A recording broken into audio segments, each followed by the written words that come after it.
നമസ്കാരം. കെ കരുണാകരന്റെ മകൻ എന്നതൊഴിച്ചാൽ മുരളീധരൻ ഇന്നേ വരെ കേരള രാഷ്ട്രീയത്തിൽ പറഞ്ഞിട്ടുള്ള പ്രസ്താവനകൾ ഏതെങ്കിലും വസ്തുതയ്ക്കോ യുക്തിക്കോ നിരക്കുന്നതാണോ എന്ന കാര്യത്തിൽ യാതൊരു സംശയവുമില്ലാതെ മറുപടി പറയാം. ശുദ്ധ വിവരക്കേടാണ്. വിളിച്ചു പറയുന്നത് എല്ലാം ശുദ്ധ വിവരക്കേടാണ്. കൊറോണ കാലത്തും നിപ കാലത്തും ലോകരാഷ്ട്രങ്ങൾ മുഴുവൻ ആ മഹാമാരിയിൽപ്പെട്ട് എന്ത് ചെയ്യണമെന്നറിയാതെ നിൽക്കുന്ന നേരത്ത് മുരളീധരൻ നടത്തിയ പ്രസ്താവന എന്താണെന്ന് നിങ്ങൾക്കറിയാമല്ലോ അല്ലേ? കൊറോണ വൈറസിനെ ചൂട്ട് കത്തിച്ച് ചൂടാക്കി ഓടിക്കാൻ കഴിയുമെന്ന് പോലും വിളിച്ചു പറയാനുള്ള വിവരം മാത്രമേ ആ രാഷ്ട്രീയ നേതാവിന് ഉണ്ടായിരുന്നുള്ളൂ. അങ്ങനെ ഒരാളുടെ കൈകളിലേക്കാണ് ആരോഗ്യരംഗം വി.ഡി. സതീശൻ എടുത്ത് വെച്ചുകൊടുത്തതെന്ന് ഓർക്കണം. ആരോഗ്യരംഗത്തെ മന്ത്രിയായി സ്ഥാനമേറ്റതു മുതൽ പറയുന്ന ഓരോ കാര്യങ്ങളും കൊച്ചുകുട്ടികൾ പോലും മൂക്കത്ത് വിരൽ വെച്ച് ചിരിക്കുന്ന തരത്തിലുള്ളതാണ്. അതിൽ ആദ്യം നടത്തിയ പ്രസ്താവന ആരോഗ്യരംഗത്തെ എല്ലാ തൊഴിലാളികളുടെയും പ്രശ്നം പരിഹരിക്കുന്നതല്ല മന്ത്രിയുടെ ജോലിയെന്നും ആരോഗ്യരംഗത്ത് ഒരുപാട് പേർ പ്രവർത്തിക്കുന്നുണ്ട്, അവരെല്ലാവരെയും നോക്കാൻ ഒരു മന്ത്രിക്ക് കഴിയില്ല എന്നും ഉള്ളടക്കമുള്ളതായിരുന്നു. അത്തരത്തിൽ എല്ലാ കാര്യവും നോക്കാൻ കഴിയില്ല എങ്കിൽ പിന്നെ ആ സ്ഥാനത്തിരിക്കാൻ യോഗ്യനാണോ എന്ന് സ്വയം ഒന്ന് വിലയിരുത്തുന്നത് നന്നായിരിക്കും. ഇത് മാത്രമാണ് ഈ പ്രസ്താവനയ്ക്ക് മറുപടിയായി പൊതുജനത്തിന് പറയാനുള്ളത്. എന്നാൽ അതിനേക്കാൾ വലിയ ഗമണ്ടൻ കണ്ടുപിടുത്തമാണ് അതിനുശേഷം അദ്ദേഹം നടത്തിയത്. അതിലേറെ പ്രധാനപ്പെട്ടത് വൈദ്യുതി തുടർച്ചയായി മുടങ്ങുന്നതുമായി ബന്ധപ്പെട്ട് മാധ്യമങ്ങൾ ചോദ്യം ഉന്നയിച്ചപ്പോൾ ആശുപത്രികളിൽ ശസ്ത്രക്രിയ വൈദ്യുതി മുടങ്ങുന്ന സമയത്ത് നടത്തേണ്ട എന്നും കറണ്ട് വന്നതിനു ശേഷം നടത്താമല്ലോ എന്നും ചോദിച്ചതായിരുന്നു. അല്ല, ഇപ്പോൾ മന്ത്രി ചോദിച്ചതിൽ എന്താ തെറ്റ്? ഒരു അരമണിക്കൂർ കൂടി കഴിഞ്ഞ് മരിച്ചാൽ വല്ല പ്രശ്നവുമുണ്ടോ? ആരോഗ്യമേഖല അല്ലെങ്കിൽ ആശുപത്രി എന്ന് പറയുന്നത് വയറിളക്കത്തിനും ജലദോഷത്തിനും മാത്രമല്ല, അവിടെ എമർജൻസി കെയർ യൂണിറ്റ് എന്ന് പറയുന്ന അടിയന്തര ചികിത്സ ആവശ്യമുള്ള ഒരു വിഭാഗം പ്രവർത്തിക്കുന്നുണ്ടെന്നും അപകടം ഉൾപ്പെടെയുള്ള പല അതിഗുരുതരാവസ്ഥയിലും എത്തുന്ന രോഗികളുണ്ടെന്നും അവർക്ക് ഓരോ സെക്കൻഡും വിലപ്പെട്ടതാണെന്നും മിനിമം ബോധം പോലും ഒരു മന്ത്രിക്കില്ലെങ്കിൽ പിന്നെ എന്തു പറയാനാണ്? അങ്ങനെ അതിസങ്കീർണാവസ്ഥയിൽ ഗുരുതരമായ ആശുപത്രിയിലെത്തുന്ന രോഗിയോട് പ്ലീസ് വെയിറ്റ് എന്ന് പറഞ്ഞു കഴിഞ്ഞാൽ പിടിച്ചു നിർത്താൻ കഴിയുന്നതല്ല ജീവിതവും ജീവനും. ഈ മണ്ടൻ പരാമർശത്തിന് പലരും ഒന്നും മിണ്ടാതെ നിന്നപ്പോൾ കേട്ട് സഹികെട്ട് ശക്തമായി പ്രതികരിച്ചിരിക്കുകയാണ് ഭാരതീയ ജനതാ പാർട്ടിയുടെ കരുത്തയായ നേതാവ് ശോഭാ സുരേന്ദ്രൻ. ഒരു മന്ത്രിയുടെ ഓരോ വാക്കും വെറും അഭിപ്രായ പ്രകടനമല്ല, അതൊരു സർക്കാരിന്റെ കാഴ്ചപ്പാടും ഭരണത്തിന്റെ ഉത്തരവാദിത്വ ബോധവും ജനങ്ങൾക്ക് നൽകുന്ന ഉറപ്പും കൂടിയാണ്. പ്രത്യേകിച്ച് ആരോഗ്യരംഗം പോലുള്ള അതീവ സൂക്ഷ്മമായ മേഖലയെ കൈകാര്യം ചെയ്യുന്ന മന്ത്രിയുടെ ഓരോ പ്രസ്താവനയും ആയിരക്കണക്കിന് രോഗികളുടെയും കുടുംബങ്ങളുടെയും വിശ്വാസത്തെ സ്പർശിക്കുന്നതാണ്. അതുകൊണ്ട് തന്നെ ആശുപത്രികളിലെ വൈദ്യുതി മുടക്കവും ശസ്ത്രക്രിയകളും സംബന്ധിച്ച പരാമർശങ്ങൾ വലിയ ചർച്ചകൾക്ക് വഴിവെച്ചത് സ്വാഭാവികവുമാണ്. ഒരു ശസ്ത്രക്രിയാ മുറിയിൽ ഓരോ നിമിഷവും നിർണായകമാണ്. അവിടെ രോഗിയുടെ ജീവൻ യന്ത്രങ്ങളുടെയും ഡോക്ടർമാരുടെ വൈദഗ്ധ്യത്തിന്റെയും സമയോചിതമായ ഇടപെടലുകളുടെയും കൈകളിലാണ് ഓരോ ജീവനുമുള്ളത്. അത്തരമൊരു സാഹചര്യത്തിൽ വൈദ്യുതി വന്നതിനു ശേഷം ശസ്ത്രക്രിയ നടത്തിയാൽ പോരെ എന്ന പരാമർശം പൊതുസമൂഹത്തിൽ ആശങ്കയുണ്ടാക്കിയതിൽ അതിശയിക്കാറില്ല.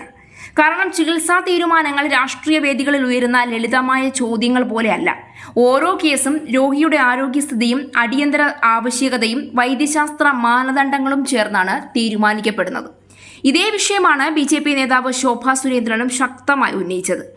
രക്തത്തിൽ കുളിച്ചു കിടക്കുന്നത് നിങ്ങളുടെ സ്വന്തം കുഞ്ഞായിരുന്നെങ്കിൽ അരമണിക്കൂർ വൈകി വൈദ്യുതി വരാൻ കാത്തിരിക്കുമോ എന്ന അവരുടെ ചോദ്യം ഒരു രാഷ്ട്രീയ മുദ്രാവാക്യം മാത്രമല്ല, പൊതുജനങ്ങളുടെ ആശങ്കയെ പ്രതിഫലിപ്പിക്കുന്ന വൈകാരികമായ ഒരു പ്രശ്നമായിരുന്നു.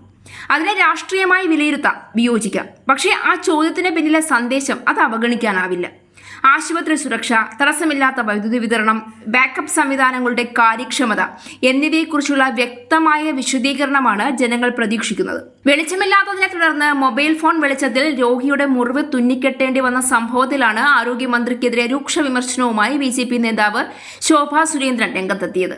പാലോട് കമ്മ്യൂണിറ്റി ഹെൽത്ത് സെന്ററിലാണ് സംഭവം നടന്നത്. ഇന്ത്യയിലെ ആധുനിക ആശുപത്രികളിൽ അടിയന്തര ശസ്ത്രക്രിയകൾ മാറ്റിവെക്കാൻ കഴിയാത്ത സാഹചര്യങ്ങൾ പതിവാണ്. ഗുരുതര അപകടങ്ങൾ, ഹൃദയാഘാതം, മസ്തിഷ്കാഘാതം, പ്രസവ സങ്കീർണതകൾ തുടങ്ങി നിരവധി അവസ്ഥകളിൽ ഓരോ മിനിറ്റിനും ജീവന്റെ വിലയുണ്ട്. അതുകൊണ്ടാണ് ഓപ്പറേഷൻ തിയേറ്ററുകളിൽ ജനറേറ്ററുകളും UPS സംവിധാനങ്ങളും ഉൾപ്പെടെയുള്ള ബാക്കപ്പ് സൗകര്യങ്ങൾ നിർബന്ധമാക്കപ്പെട്ടത്. ഈ സംവിധാനങ്ങൾ എല്ലായിടത്തും കാര്യക്ഷമമാണോ എന്നത് സർക്കാർ പരിശോധിക്കേണ്ട വിഷയമാണ്. അതിനെ ലഘൂകരിക്കുന്ന തരത്തിൽ ഒരു സന്ദേശം പൊതുസമൂഹത്തിന് ലഭിക്കാതിരിക്കാൻ ഭരണകൂടം പ്രത്യേകം ശ്രദ്ധിക്കേണ്ടതുമാണ്. പ്രതിപക്ഷത്തിന്റെ കടമ സർക്കാരിനോട് ചോദ്യങ്ങൾ ചോദിക്കുകയാണ്. അതുപോലെ സർക്കാരിന്റെ കടമ വസ്തുതകളും കണക്കുകളും പരിഹാരങ്ങളും മുന്നോട്ട് വെച്ച് ജനങ്ങളുടെ സംശയങ്ങൾ ദൂരീകരിക്കുകയാണ്. ആരോഗ്യരംഗവുമായി ബന്ധപ്പെട്ട ചർച്ചകൾ രാഷ്ട്രീയത്തിന്റെ മത്സരത്തിന്റെ തലത്തിൽ ഒതുങ്ങാതെ രോഗികളുടെ സുരക്ഷയെ മുൻനിർത്തിയാകണം.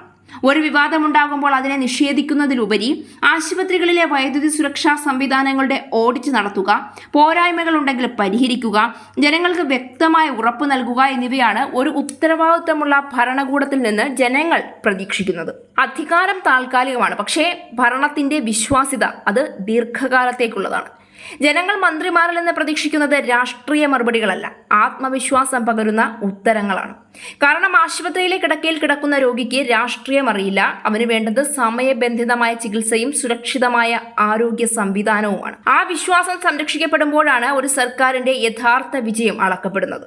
ഇത്തരത്തിൽ യുക്തിക്ക് നിരക്കാത്ത ഓരോ പരാമർശങ്ങൾ നടത്തുന്ന ഒരു മന്ത്രിയുടെ കീഴിലാണ് കേരളത്തിന്റെ ആരോഗ്യ മേഖല എന്നോർക്കുമ്പോൾ തന്നെ ഇനി വരാൻ പോകുന്ന 5 വർഷത്തെ ഓർത്ത് കേരളത്തിലെ ജനങ്ങൾക്ക് ഭയമാണ് തോന്നുന്നത്. കൊറോണ എന്താണ്, പകർച്ചവ്യാധികൾ എന്താണ് എന്ന് അറിയാത്ത, ഇതിനെയൊക്കെ ഇപ്പോഴും പുരാതന കാലത്തെ അന്ധവിശ്വാസങ്ങൾ മനസ്സിൽ കൊണ്ട് നടക്കുന്ന കെ മുരളീധരനെ പോലെ ആധുനിക ചികിത്സാ രംഗത്തെയും ആധുനിക സജ്ജീകരണങ്ങളെയും ശാസ്ത്രത്തിന്റെ വളർച്ചയെയും മാറ്റങ്ങളെയും അറിയാത്ത, അംഗീകരിക്കാത്ത ഒരു മനുഷ്യനെ അത് മന്ത്രിയായാൽ തന്നെ എങ്ങനെയാണ് തിരുത്തേണ്ടതെന്ന് കേരളത്തിലെ ജനങ്ങൾക്ക് അറിയില്ല.